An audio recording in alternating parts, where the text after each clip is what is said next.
Под одной крышей собрались руководители территориальной подсистемы РСЧС, единой государственной системы предупреждения и ликвидации чрезвычайных ситуаций. Это мощный механизм, который объединяет МЧС, региональные министерства, муниципалитеты и коммунальщиков для оперативного реагирования на любые угрозы. В 2025 году были предупреждение чрезвычайных ситуаций природно-техногенного характера, тушение пожаров и проведение аварийно-спасательных работ, ликвидации последствий чрезвычайных ситуаций, оказание гуманитарной помощи жителям сектора Газа и натуральной помощи жителям новых регионов и граничных субъектов России, размещение беженцев в зоны израильско-палестинского конфликта жителей Херсонской и Харьковской области в пункт временного размещения республики, подготовка населения органов управления сил гражданской обороны и РСЧС к действиям по предназначению в чрезвычайных ситуациях.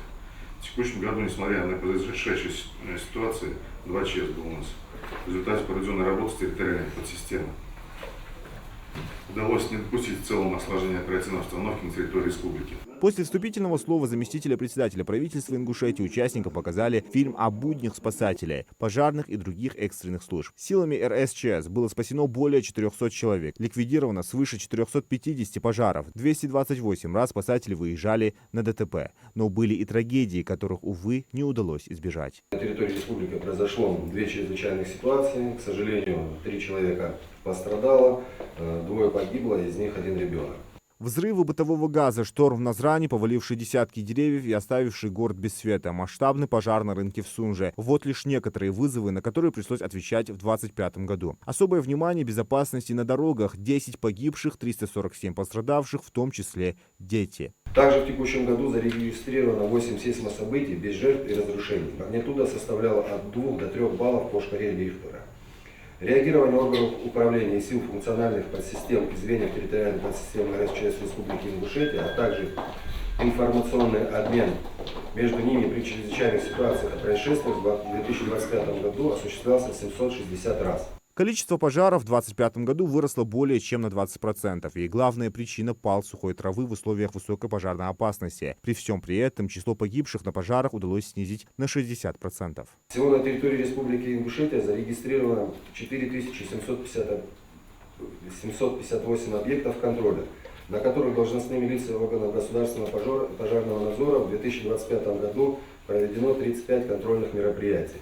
О системной работе по защите населения доложил исполняющий обязанности министра по делам ГО и ЧС Ингушетии Александр Евлоев. Подготовлено почти 500 специалистов, проведены десятки учений. Важное направление – развитие системы 112. За год на единый номер поступило более 200 тысяч вызовов. В результате спасено 1098 человек, в том числе 86 детей. В течение года проводились мероприятия по обеспечению работоспособности созданных элементов региональной автоматизированной системы централизованного обеспечения населения, то есть РОСЦО. В целях безаварийного пропуска паводка на территории Республики Ингушетия сотрудниками Министерства в составе межведомственной комиссии проведено обследование гидротехнических сооружений, мостовых сооружений русел рек на предмет готовности к пропуску паводка в год. Отчитались о работе в кризисных ситуациях и другие участники РСЧС. Министр энергетики и ЖКХ Умар Султыгов рассказал об уроках июньского штормового предупреждения, а заместитель главы Назранского района Бекхан Гагиев о мерах по предотвращению трагедий, связанных с бытовым газом. Итоговое мероприятие завершилось церемонией награждения. Зампред правительства республики, заместитель председателя комиссии по ЧС Игорь Антонов вручил государственные и ведомственные награды, грамоты от имени главы и правительства Ингушетии тем, кто проявил мужество и высокий профессионализм.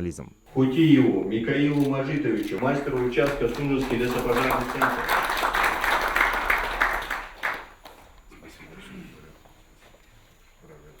Главный итог года, который прозвучал сегодня, несмотря на рост числа происшествий, система РСЧС Ингушетии доказала свою эффективность. Слаженность взаимодействия всех служб позволила минимизировать последствия ЧС и спасти сотни жизней. А задачи на 2026 год уже поставлены. Это дальнейшее техническое оснащение, развитие систем оповещения и, конечно, профилактика, чтобы чрезвычайных ситуаций было как можно меньше. Зелимхан Кулоев, Адам Гулоев, Хасан Евлоев, Магаз 24.